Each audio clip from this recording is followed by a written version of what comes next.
Dagon by H.P. Lovecraft.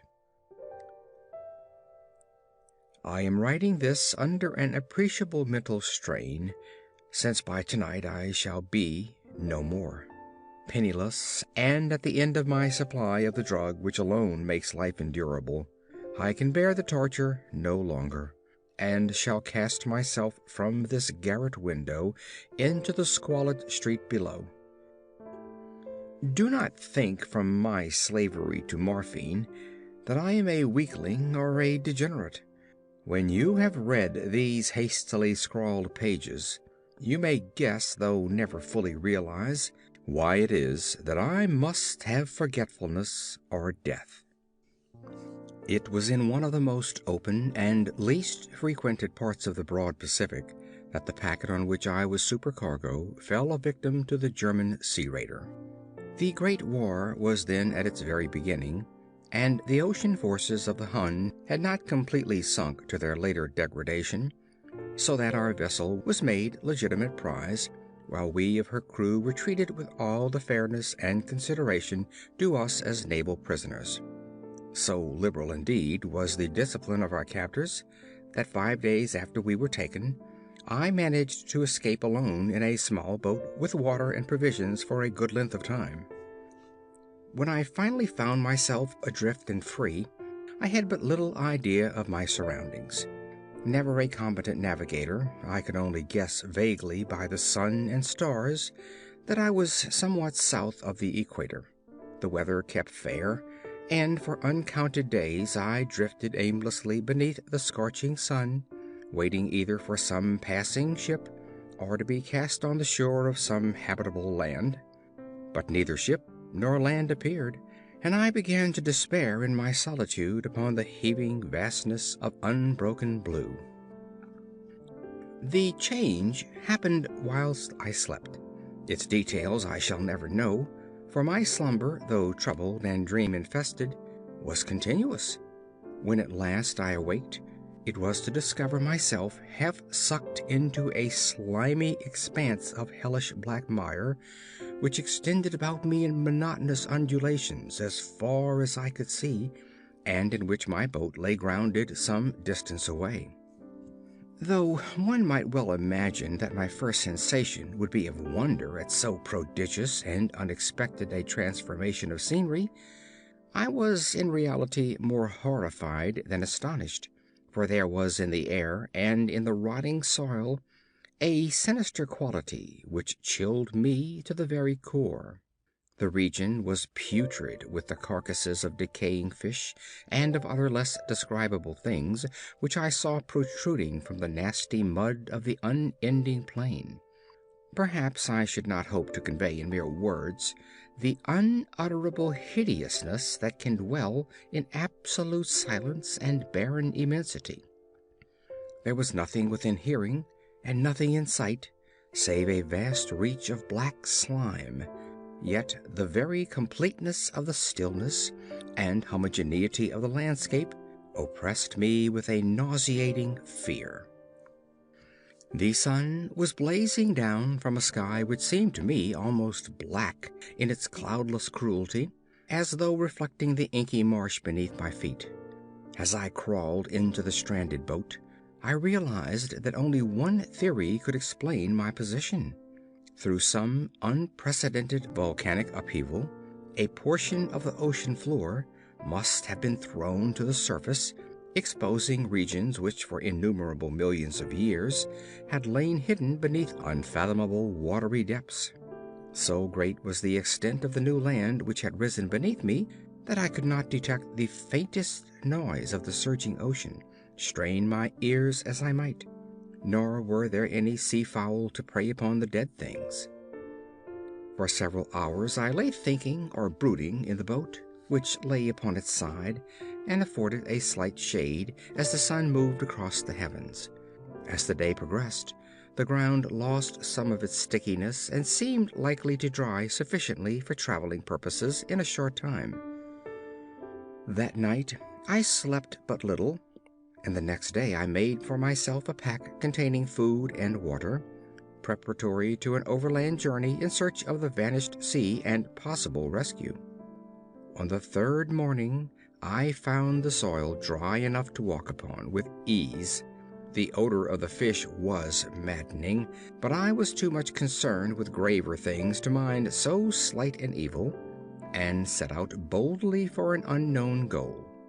All day I forged steadily westward, guided by a far-away hummock which rose higher than any other elevation on the rolling desert. That night I encamped, and on the following day still traveled toward the hummock, though that object seemed scarcely nearer than when I had first espied it. By the fourth evening I attained the base of the mound, which turned out to be much higher than it had appeared from a distance, an intervening valley setting it out in sharper relief from the general surface. Too weary to ascend, I slept in the shadow of the hill. I know not why my dreams were so wild that night, but ere the waning and fantastically gibbous moon had risen far above the eastern plain, I was awake in a cold perspiration, determined to sleep no more. Such visions as I had experienced were too much for me to endure again, and in the glow of the moon I saw how unwise I had been to travel by day. Without the glare of the parching sun, my journey would have cost me less energy. Indeed, I now felt quite able to perform the ascent which had deterred me at sunset. Picking up my pack, I started for the crest of the eminence. I have said that the unbroken monotony of the rolling plain was a source of vague horror to me, but I think my horror was greater when I gained the summit of the mound and looked down the other side into an immeasurable pit or canyon whose black recesses the moon had not yet soared high enough to illuminate. I felt myself on the edge of the world, peering over the rim into a fathomless chaos of eternal night. Through my terror ran curious reminiscences of Paradise Lost, and of Satan's hideous climb through the unfashioned realms of darkness. As the moon climbed higher in the sky, I began to see that the slopes of the valley were not quite so perpendicular as I had imagined. Ledges and outcroppings of rock afforded fairly easy footholds for a descent, whilst after a drop of a few hundred feet, the declivity became very gradual.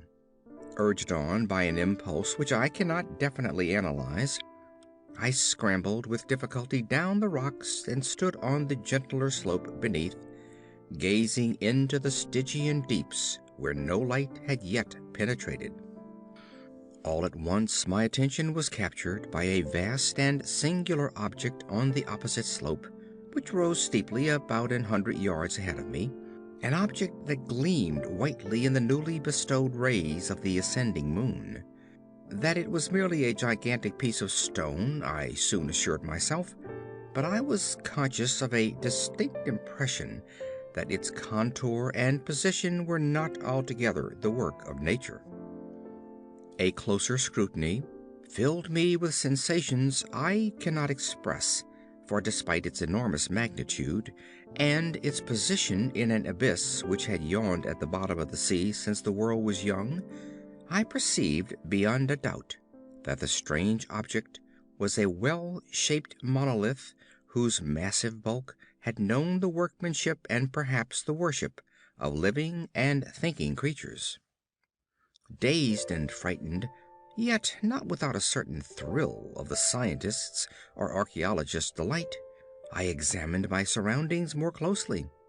The moon, now near the zenith, shone weirdly and vividly above the towering steeps that hemmed in the chasm, and revealed the fact that a far-flung body of water flowed at the bottom, winding out of sight in both directions, and almost lapping my feet as I stood on the slope. Across the chasm the wavelets washed the base of the cyclopean monolith, on whose surface I could now trace both inscriptions and crude sculptures.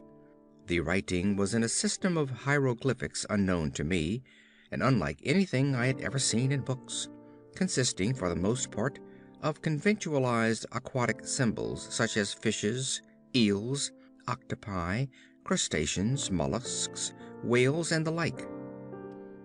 Several characters obviously represented marine things which are unknown to the modern world, but whose decomposing forms I had observed on the ocean-risen plain.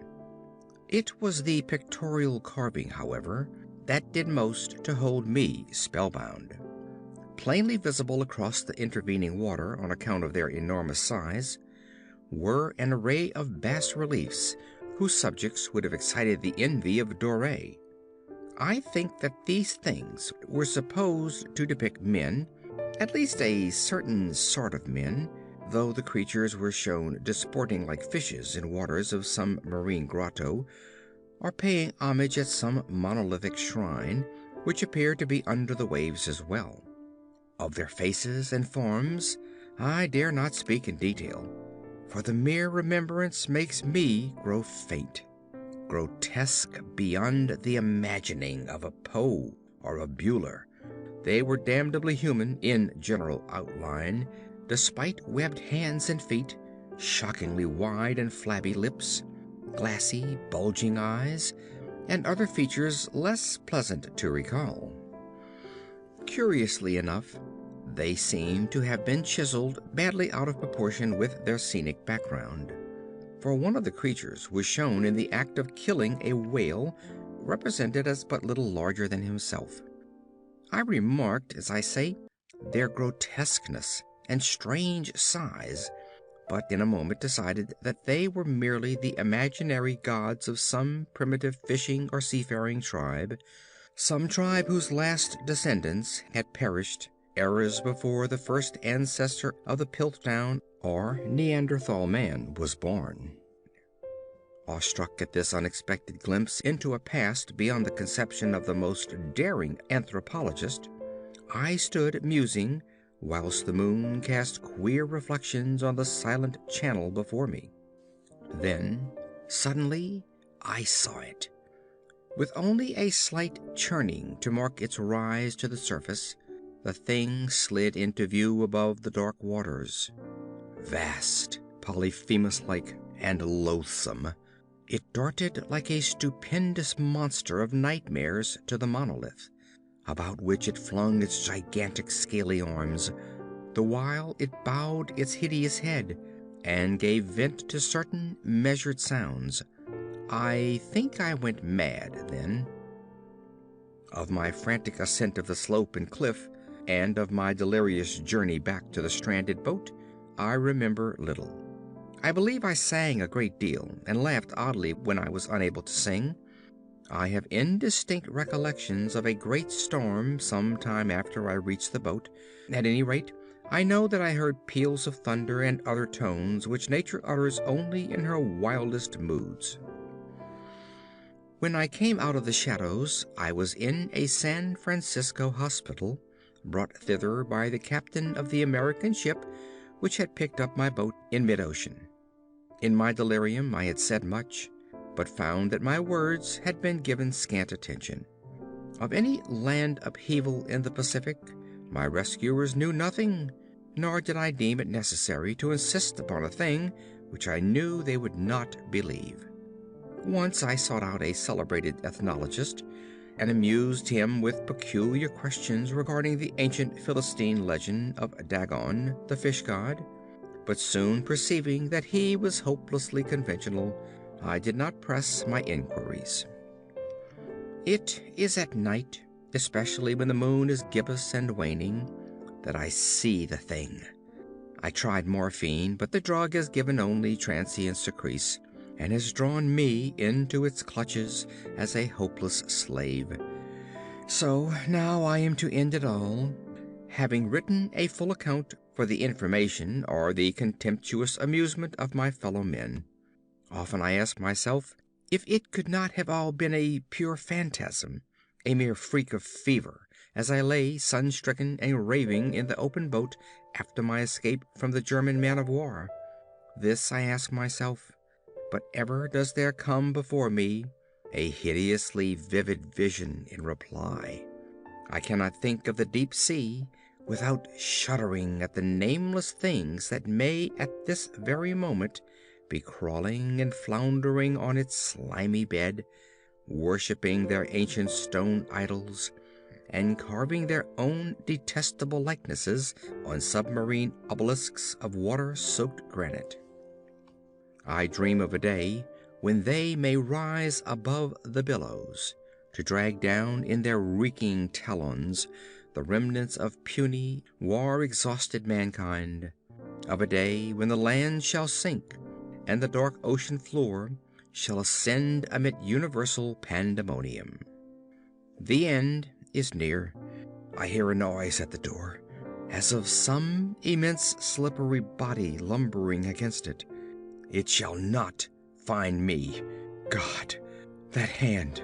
The window! The window! End of Dagon.